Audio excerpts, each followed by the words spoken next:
Aku balik lagi.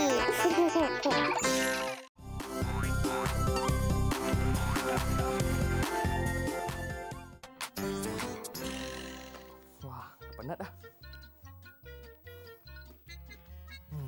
Membaca pelita ilmu. Selangkah ke perpustakaan, sejuta pengetahuan. Kawan-kawan, kalau nak diikutkan, memang banyak slogan tentang membaca ni. Lagu pun ada. Nak dengar tak? Tunggu lepas nyanyi. Mari kawan, kita membaca. Mari rakan, timba ilmu dengan membaca. Itu baru sikit. Jadi kawan-kawan, saksikanlah sendiri buku at Kids On 2.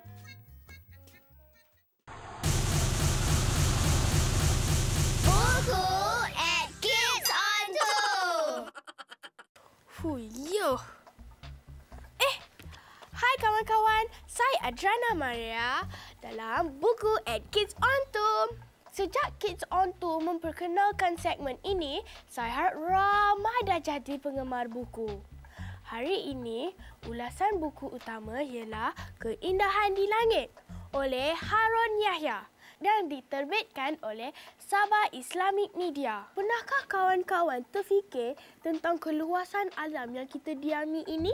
Dalam buku Keindahan di Langit ini, kawan-kawan boleh tahu tentang planet-planet dan objek-objek. Wah, hebatnya! Sekarang, kita pun ada angkasawan dari Malaysia yang sampai ke angkasa lepas. Kepada kawan-kawan yang suka sains angkasa, tentu kawan akan suka buku karya Harun Yahya ini. Bersama saya kawan-kawan ialah Abang Nabil Faris Aiman, penulis buku untuk Senyum Seorang Puteri dan Chris Salis. Terima kasih kerana sudi bersama buku at Kids On 2. Sama. Abang, saya nak tanya beberapa soalan. Yang pertama, kenapa abang suka menulis? Sebenarnya masa mula-mula dulu abang lebih minat melukis lah. Tapi pada masa itu kita cuma lukis untuk suka-suka je. Tapi kemudian kawan abang kata kenapa tak cuba nak share apa yang saya lukis ni kepada orang lain lah. Dan kemudian bila dah kerja ni dah tak ada masa nak melukis, saya cuba untuk menulis lah pula. Dan kemudian daripada menulis ni lama-lama jadi seronok pula. Tolong ceritakan secara ringkas tentang kedua-dua buku ini. Okey, buku pertama yang abang tulis ialah buku Senyuman Seorang Puteri ni. Buku ni lebih banyak menceritakan tentang pengalaman abang masa kecil lah.